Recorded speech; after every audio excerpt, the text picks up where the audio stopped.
Welcome back, everyone, to Thrive Thursday. I know it's been 2 weeks since we've seen each other. I apologize. There was lots going on. I had a birthday. My wife had a birthday. There was Mother's Day. There were family visiting. It was a lot going on. And so I apologize, but I am back with you this Thursday with part 3 of my health journey. And at the end of this video, you will really be all caught up with what's going on with me now and kind of where I stand. But before we jump into the video, last we left off, I was talking about getting through things. Not pain-free, but getting through. And let's just be real, y'all. Sometimes thriving looks like just surviving, like I'm just getting through. And that's what I was doing in 2021. And some days that's what I'm doing now. So if you are just surviving the week, you're thriving. Moving forward is a lot better than standing still. So know that. Sometimes thriving is just surviving, and that's okay. But jumping back into the story, we last left off, I was encouraged because I told my jobs what was going on with me, and they didn't look at me like you can't do this job. They actually encouraged me and really helped me up so that I can do it. And the last part of this video is really about turning things around and the doctor that came into my life that kind of made the biggest difference. So let's jump back into the story now, and I'll see you on the other side. Somehow, I was able to work. I worked 2 jobs in 2021. I was so scared to tell the first job what was going on, but when I finally told them and told the director was like, whatever you need is what we're gonna do. And that gave me the confidence to tell the second job, and they responded in kind. So I got through those work experiences, not pain-free at all, but I got through them. And at some point, when we got back to New York, because we had to come back to New York once the pandemic ended, and my wife was gonna go back into her show. We packed up, actually we bought a car, we packed it up. I couldn't pack it up, so friends literally came to my house and packed my car for me.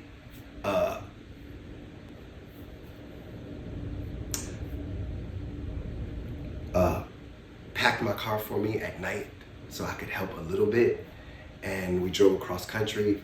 I remember it was July, so if we had to get gas, we would pull into a gas station and I would turn off the car and run into the station because I couldn't pump the gas in the heat, but I also couldn't sit in the car with the car off. So I would run into the gas station and Q would pump the gas, and then she would get back in the car and turn on the air, and the air would start, and then I would run back out of the gas station and into the car. And that's how we got across country. And then when we got to New York, I was pretty much living the same way, in and out of air-conditioned spaces, and a lot of pain when I wasn't.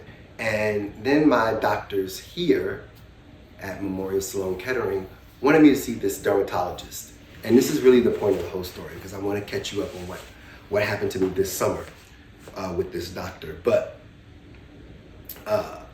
this doctor, a dermatologist at MSK, he met with me, and I was having 2 issues. I was having some issues with my feet. I spent 8 weeks in a boot in LA. I was like, something's going on with my feet. And they were like, we don't know what this is.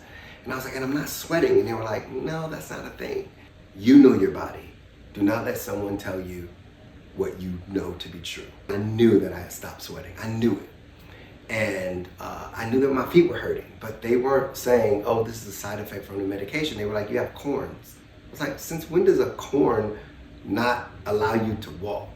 So I get to New York, and the doctors are like, I want you to see this dermatologist. And he looks at my feet and he's like, this is hand and foot syndrome. It's something that is very common with the medication that I take. I had suspended immunotherapy well before that. I did 3 months of it, and then I stopped because I was like, something's wrong and it's probably being caused by that. So I stopped it.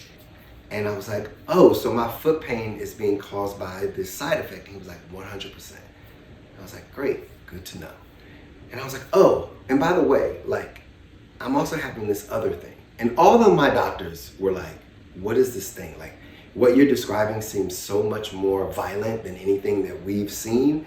And I'm like, something's wrong. So he goes, I want to put you in touch with a neurologist at MSK. She specializes in side effects from the immunotherapy that you were on. So he puts me in touch with her. This doctor, she finally calls me in 2021. No, 2022. Yes, we're in 2023. Early 2022, like February, maybe, nope, like March. And she's like, I know what's wrong with you. She's like, you have pseudo motor idiopathic something. And it means you've lost the ability to sweat. Your nervous system has shut your sweat functioning off.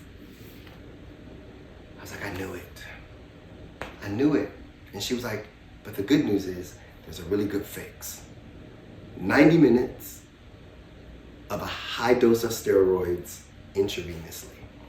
And I was like, really? And she was like, yep, 3 30-minute sessions consecutively. And it's reversed it. So a year and a half in hell, 90 minutes, and I was able to sweat again. And I felt like I got my life back. I really do. My quality of life had plummeted to almost nothing. And I felt like I got my life back. So when you see me sweat, or if you see me post sweating videos or anything like that, or when people see me sweat, like, it's a celebration over here. It's a sweaty celebration. And also just essentially so that you know, what happened to me was that, so if this is like a baseline immune system, this is an immune system that is working really, really well, and someone is healthy. It's doing everything it's supposed to do. So my immune system kind of like did like this, right? And in that time between them discovering the kidney in 2020, my body was like doing everything it was supposed to do, and then there was a little lag, and so then they saw something in my lung, and they gave me medication. They gave me the immunotherapy, which then made my immune system go from here, not to here, but like to here. And that's when you get into autoimmune territory. And this is a phenomena. This is something that they can't explain in patients that take immunotherapy. This is a concern because everybody's body responds differently. Some people, their bodies attack organs that they need to live. And then what? You know? That's scary. Because some of it's irreversible. Like, so my inability to sweat, while painful, did not threaten my life physically. It threatened my life mentally, 1,000%, but not physically. And so by suppressing my immune system, it brought it back down. I still deal with a little like rampant itching every now and then, but it's not anything like it was. And I praise God for that. And I didn't want to take, I was only given 2 medications to help my body fight cancer. And I was taking like 4 medications at this time. So I was taking just as many medications for side effects.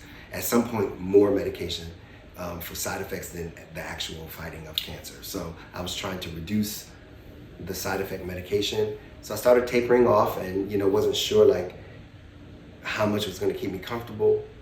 But at the same time, my foot pain started to ramp up a lot. And it caused me a lot of pain. It still does. It's very painful some days to walk, but I gotta walk. So I'm walking in pain. And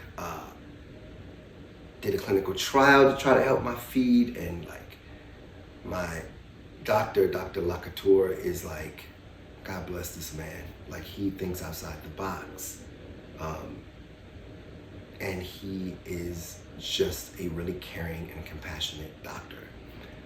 So he was always trying to help me, but nothing has been working. Like, nothing has been working.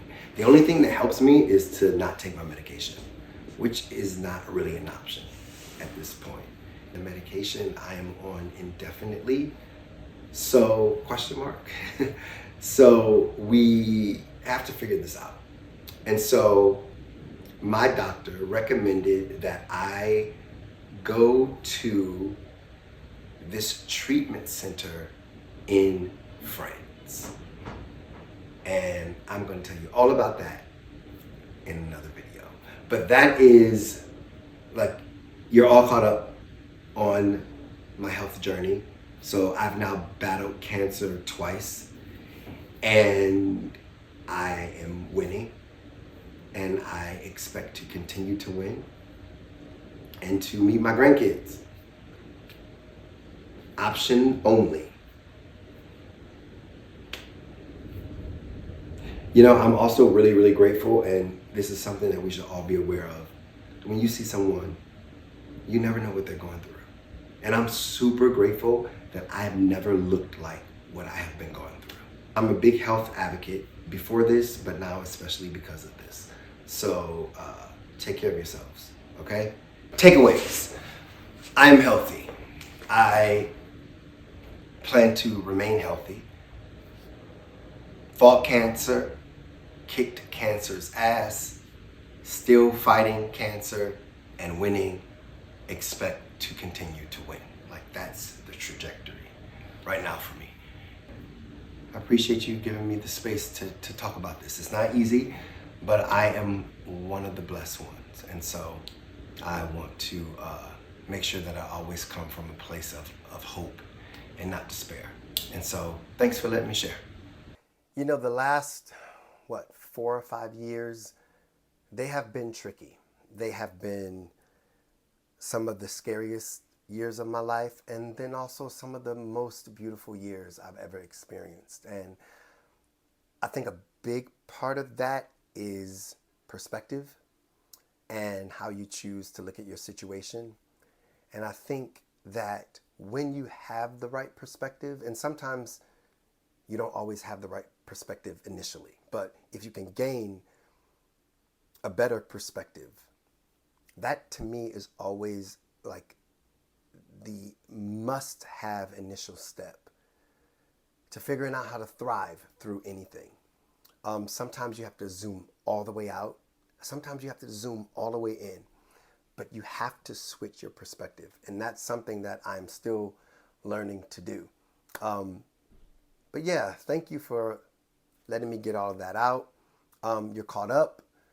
I will be getting scanned very soon, and hopefully, prayerfully, I am believing that my scans will be clear like they have been for the last 2.5, almost 3 years, which is a milestone for me. So I'm excited about being able to share that news with you. I'm excited about being able to share with you what happened to me last summer, actually, in France, and this incredible trip that I was able to take with my family, thanks to Dr. Lacouture, and also to share with you that I'm going back to France next month to speak at a conference based on my experiences in La Roche-Posay. So it's been a huge blessing, this whole journey, in the midst of all the trauma and all the scariness that comes along with battling cancer. There have been some really, really beautiful and incredible moments that I've been able to share with my family, and now I'm going to share with all of you. And to me, all of that feels hopeful. And I personally, when I am moving in hope, that's when I feel like I'm thriving. When I'm stuck in fear or I'm stuck in reality, what is presently happening, sometimes I'm not thriving. But if I'm able to zoom out, look at my life from a different perspective, and still have hope for what's coming, that's a thrive. That is my thrive. What's your thrive? Like, what are some of the things that you feel like, if I'm doing these things, then I feel like I'm thriving? I would love to know. Share that, drop that in the comments. And until next time, keep thriving, keep surviving. Whatever you do, don't stop. Know that we are here, we are loving you, and we are supporting you through it. And we will see you next Thursday.